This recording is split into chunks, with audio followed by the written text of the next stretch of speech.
You already know what time it is. It is Not Our Crib returning after a long few months of a hiatus, man. It is not intended for me to be on hiatus for this long. It is not. But I greatly appreciate you guys for tuning in today. And I miss doing this. I think I kind of stopped. I know if you guys been watching me vlog, I've been doing the vlogging. Yo, shout out to the homegirl Maya. She suggested I start vlogging, and so that's what I moved into, and it did well, even though the numbers are still small. You know, we got like 50 subs over there. Just the retention is good. I do look at different channels that I have and see where everything is going. So like with the vlog channel, you get more views and likes as comparison to the other channels, but in the on the podcast, you get more comments. It's been a minute being able to sit back and talk to you guys, and you know, I'm recovering from being sick. I got the flu, and this is the third year in a row I've gotten the flu. The last 2 years I got the flu after I said I wasn't getting the flu shot anymore because I'm an adult now. Why do I need a flu shot? You know what I mean? I'm healthy, and then I ended up getting the flu, and it was terrible. It was terrible, man. Or at least I've gotten sick. I don't want to say flu the last 2 years in a row, because I remember last year I got the flu, and then I probably had like a cold before. But I remember a few years ago I had a flu that was so bad I thought I was gonna die. Like I thought it was over, or I don't know if I can say that on YouTube. Thankfully I did not. But this time around, it came and went. It's leaving, so I might cough here and there. But I got the shot this time, and I still got sick.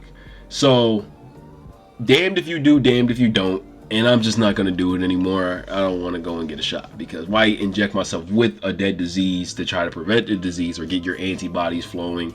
That way when you do get it, it's already prone to attacking. Like, why can't I just naturally get better at handling this, or just not have to deal with it anymore? Is that not the whole point of adaptability? Is that whole point of adaptation? Like, I'm trying to be Maharaga. If you know, you know. If you haven't noticed, my hair is gone. I didn't shave my head, went back down to the brush cut, waves coming in here and there, and as you can see, like a little bit of light patches up here, making it look like I'm balding and stuff. This has been happening since early on, so I'm not balding. I refuse to bald off of my own strong will. It's been like this for a few years now. Like, it hasn't gotten any worse, but I thought it was just me just having waves and like how I've been brushing my hair causing it to split. But it just seems that it's not the waves, it's just like natural, because like the other men in my family, they have similar corners on their hair kind of fading. And worst comes to worst, I'm just gonna get a hair transplant. I'm not going bald. Or I'm gonna try with my work mom. She recommended this. Shout out to Glenda Hunter. She recommended using onion juice. I believe she said if you boil onion juice and you let it cool down, and then you put it in your hair, and like she wears like a nightcap, or like a plastic cap on her head after, and she washes out in the morning. She's grown a lot of hair because she says she suffered from alopecia, and she's been able to grow her hair back because of it. So I'm thinking of trying that. I mean, I do have like Jamaican castor oil and stuff, but it hasn't really shown any difference, but I'll try it. But on a better note, people have been saying that they like the hair. They like the haircut. You know, they say this is like my look, having like the waves, the brush cut, whatever. They say that about all men, just having no hair. I don't know what it is, and the hatred towards men having long, luxurious hair. To all the people who like me more with my hair down, I don't like you. I kind of feel like you was hating on me on the side when I had the afro, when I had the braids, when I had the twist, the barrel twist. Oh, I saw a picture with me with the barrel twist. I'm gonna upload a picture with me in the barrel twist. But I was really feeling myself, man. Oh wow. So it was a nice little phase to like grow my hair finally and see the progression. I didn't think about dreading my hair. I know a lot of people have said it, but I was not interested in dreading my hair because I want to be able to change my hairstyle, because I couldn't keep one style. Like, I changed it so many times I couldn't keep one style. But this is easier to manage. I don't have hair falling all over the place. I don't have to fear my hair getting wet and product running out of my hair, my hair getting caught in anything. I don't have to worry about staining any hats. Hats can fit my head now. Yeah, I don't gotta worry about that stuff. which is the good thing. This is like the trade-off. So it's much easier to manage, and I can wear hats and enjoy myself more. Which was another thing, because when I started growing my hair, I couldn't even wear my bucket hat. Like, I had a whole bucket hat made with my cousin putting his logo, No Blam, shout out No Blam, and then I couldn't wear it anymore. And I'm just like, yeah, because I got all this hair, so it's gonna be a minute before I can put it back on. But if I ever decide to grow my hair again, I will. Like, the waves are already just naturally growing back in my head. It's just permanent to me now.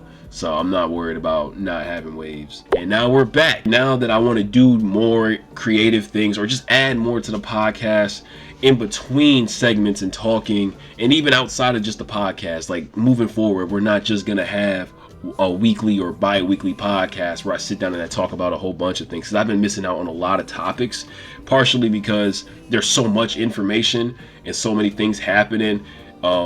If I'm trying to grab the best one, I'm going to miss so many things. So just grab what looks best to you, or take your time to plan it out or write it out or read it out, and we're going to just add things. So there will be the normal podcast episodes, but then there will also be new things I want to add. Like, I want to do like short reaction videos, whether on Instagram and or YouTube. I do want to have segments where I talk about my favorite TV shows. Like, I'm gonna write a script for Gen V. If you don't know what Gen V is, it's a spinoff of the Boys Universe, and the Boys Universe is just a parody of a lot of popular superheroes in the superhero genre, but making them not so cookie cutter and clean. You stay the fuck back, or I'll laser you, goddammit! I'll laser every fucking one of you! So I always wanted to do something like where I rewrite or I try to tell the story as the viewer. So like the viewer being the main character, but after I concluded the season, I was not very satisfied. So it made me want to put my creative mind to work and see where I can go and rewrite it. That will be a later video when I get the chance to do it. And I don't want to worry about putting that there, because I don't know if many of you guys even watch the type of stuff that I watch, which has been the biggest problem for me. A lot of you guys don't watch what I watch. Friends, family, they don't watch, or they don't watch it at the same volume. So I'm just kind of isolated from expressing myself and from getting out my ideas. But moving on from that, let's get into the first segment of the new and improved, or I'm trying to improve, Not Our Crib podcast. So what I mean by new and improved podcast, because it's called Not Our Crib, you know, I gotta not be in my crib. I mean, currently I am. You know what I'm saying? If you want to help support, make sure you guys like, comment, share, subscribe, and I just said comment, whatever. Make sure you guys like, comment, share, subscribe, and stay tuned to more videos like this. But my intent for this podcast is to do more than just be in my room, whether I'm physically in here or not, but to really go out and try to explore different areas, finding out their crime history, their lore, things that are inspired by the city, popular people, or just even my personal experience there, or what I would like to experience there, and just add it as a segment, a part of the podcast. So one of the things I'm thinking about is just going over things that are popular, like urban legends and ghost stories. And we got a ghost story right here, but we're gonna do one where we're right at home as our starting point in Rochester, New York. Have you ever heard of the White Lady? Now, this is an urban legend that exists here in my hometown, and more specifically on Durand Eastman Park. And I went up and pulled up the Wikipedia to like do a little bit more research on the White Lady. I've heard of her before, but I never really got into the lore to know why. And upon doing some research, she's not the only white lady that exists, and there's other folklore, you know, referencing the same name across the world. So not only am I going to read an excerpt from Rochester, I'm also going to read from other places around the world and see their interpretation of what their White Lady is. This is just so funny to say, the White Lady. I can't get over it. But anyways, a White Lady is said to haunt Durand Eastman Park in Rochester, New York, also known as the Lady in the Lake. The 19th century White Lady wanders the park area, obsessively looking for her daughter's body. The latter was slain by a boyfriend or a group of hoodlums. Depending on the story you hear, legend has it that the human White Lady either killed herself in grief or died alone and heartbroken. Oh my goodness. Oh, oh my goodness. I'm alright. Let's look at some true crime. Shout out to Maya again, because a while back she said, despite the fact that she wasn't really a fan, or I won't say she wasn't a fan, But she wanted me to do more things with the podcast, but I appreciate her for listening. She wants to hear some true crime. So I figured, why not reel it all the way back to home and look at some true crime mysteries. All right. So doing some research, I was astonished. I was surprised to hear about this assailant, this criminal, this crook, this villain. We have a villain here today who's done some deletions.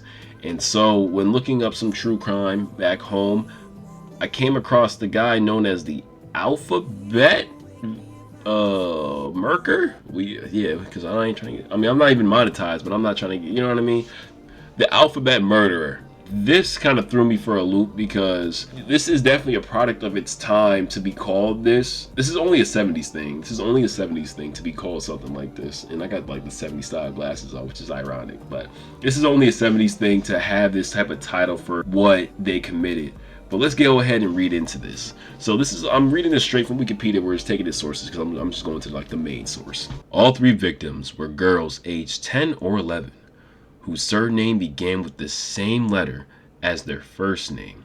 Each victim have been SA'd and murdered by either manual or ligature strangulation before her body was discarded in or near a town or village near Rochester. At 4:20 p.m. on November 16th, 1971, a 10-year-old Puerto Rican child named Carmen Colon disappeared while returning home from an errand in Rochester, New York. According to eyewitnesses, Colon entered the pharmacy her grandmother had instructed her to visit on West Main Street, but left the store upon learning the prescription she had been instructed to collect had not been processed. Informing the store owner, Jack Corbin, "I got to go. She was then observed entering a car parked close to the pharmacy. Colon was reported missing to Rochester Police Department at 7:50 p.m. Approximately 50 minutes after Colon exited the pharmacy, scores of motorists driving along Interstate 490 observed the child naked from the waist down, running from a reversing vehicle believed to be a dark-colored Ford Pinto hatchback, frantically waving her arms and shouting in an attempt to flag down a passing vehicle. At least one of these witnesses observed Colon being submissively led back to a vehicle by her abductor. 2 days later, two teenage boys discovered Colon's partially nude body in a gully not far from Interstate 490 and close to the village of Churchville. This location was approximately 12 miles from where Colon had last been seen alive. Her coat was discovered in a culvert some 300 feet from her body. Her trousers were later discovered on November 30th, close to the service road near where the numerous motorists had observed her attempting to escape her abductor. In addition to having been raped, the child had suffered a fracture to her skull and one of her vertebrae before she had been manually strangled to deletion. Furthermore, her body had been extensively stretched by her fingernails. Both the attacker of Colon and the fact that no individual who had observed the child attempting to flee from the abductor alongside Interstate 490 had attempted to offer any assistance generated intense public outrage. Two New York newspapers, the Times-Union and the Democratic Chronicle, initially offered a combined reward of $2,500, equivalent to $19,410 in 2024, for information leading to the arrest and conviction of her attacker, and all information each publication received was relayed to the police. Numerous local businesses and residents added private donations to the reward fund, gradually leading to a sum of $6,000, equivalent to $46,000 in 2024. No individuals were charged with her deletion, and by December 21st, the number of investigations assigned to the case on a full-time basis were decreased to 3. This is only one of the few things that happened along this crime, and like I got chills just reading this. Like, imagine being one of the guys who sees this going on and like not stopping. Like, that doesn't raise any suspicion. Like, we're talking about motorists who were eyewitnesses or claim to have been eyewitnesses, or people who've seen motorists driving by on the interstate and saw this going down. And there's more, opportunity to at least step in. But yeah, that's actually pretty crazy. Like, maybe it was like a gate or something in between. Maybe there's that. I gotta.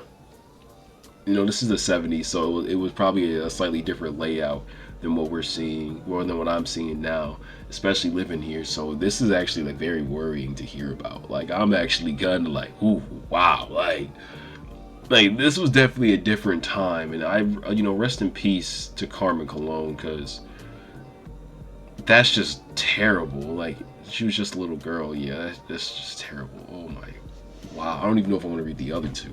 Like, I don't even know if I want to. I might read the other two, but put them in another video if I don't do it in this video. But yeah, so that's the segment for this part. Again, rest in peace. This really gave me some chills, and I think I'll use the other two for a separate video to finish up this crime piece, because that was something. Like, that really spooked me. And we'll just keep moving on. Yeah, I need a break from that.